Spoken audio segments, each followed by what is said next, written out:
Hi, I'm John Riley. Welcome back to another episode of Bushcraft Bums. Here today to talk a little bit about the Figure 4 deadfall. If you do a YouTube search on the Figure 4 deadfall, you're going to come up with 1,000 hits, 1,000 results.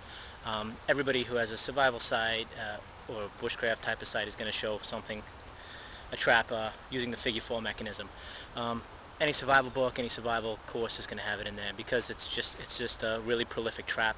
The reason why it's such a prolific trap is that it works. I mean, it's simple to make and it works. And the beauty of the Figure 4 deadfall trap is that it can be made in a matter of minutes, simply with very minimal materials in any environment.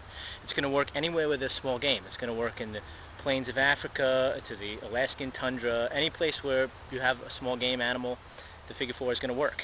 The Figure 4 can be tailored and made in size depending on the materials available to trap small game or even to use against large game as well. So it's a really versatile trap, probably in the terms of pure survival. I might even venture to say the most versatile and useful trap.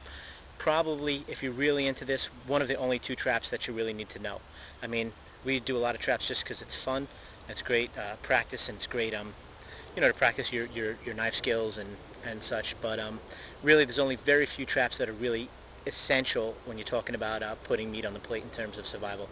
I mean, when you really want to think about survival, how much of this is really essential, you can weigh that for yourself. But if you were going to learn one trap, the Figure 4 is definitely one of them.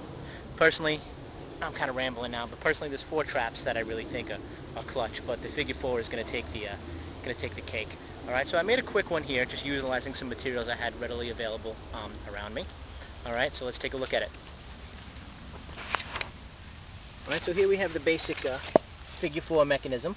Alright, I have this log here. This could be a large rock also. It's going to be weighted depending on what size game you want to take,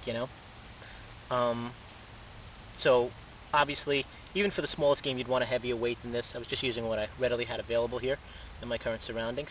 And what we have here then is the weight is placed on this lever here. This long stick, this long support stick here is going to be the pivot for that lever. And then this, I guess, would be the fulcrum, which is wedged right over here, the counter lever, which is wedged against this main support stick here. So as you can see, there's some intricate notching involved, which holds this into place. So there's a notch here that holds this main lever into this counterweight. Okay, there's also a notch here, which the pivot stick it holds it secure, so it doesn't slide up and down. And yet again, on the other side, there's still another notch, which keeps this trigger stick in place against this main pivot point, the fulcrum here. See, yeah, sorry about that. Keeps that secure against the fulcrum there. All right. So the idea is, what's going to happen here is we have a small game animal. There's going to be bait on this speared end here.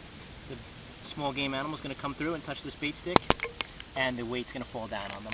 So obviously, this is just an example of how this trap works. Obviously that's going to be used for very small, even the most minute animals, but if I was going after real game, I would make that sufficiently heavier. I could stack rocks on, or other heavy logs on top, depending on what was available, or use some type of different weight for that.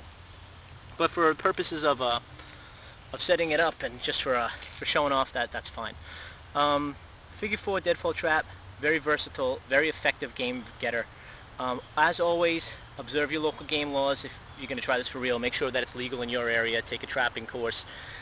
If you're going to practice it for survival, practice, set them up, don't bait them, set them off yourself. So you can be a responsible bushcrafter, because the traps are not selective. When you're out hunting with a gun, you can choose whether you shoot something or not. A trap is not selective. If anything touches that bait stick, whether it be a cat or a dog or a kid, whatever touches that bait stick is going to set that trap off. So you have to, if you're going to do that, you got to practice responsibly and always in cohesion with the law. Definitely Figure 4 trap is a trap of learning. We're going to take a little bit of time to talk about the mechanism really quick. All right. It's initially hard to kind of get the mechanics of it right, but the more you practice it, the easier it gets. And it's one of those things that's just worth doing. It doesn't take long. You can do it in your living room at night, as long as you sweep up so your mom or your wife doesn't kill you. But Figure 4 is a lot of fun to make, and it's just a great nifty little thing. So let's take a look at the mechanism. Alright? So here's the main piece here. Sorry, I got a helicopter flying over me. Here's the main support piece. That's the pivot, okay? And the pivot has a point on the, sort of a sloped bevel on top and a flat end there. Okay? Then we have this main lever, and the lever, as you can see, has a notch carved in it, which is going to fit into the bevel of the main stick.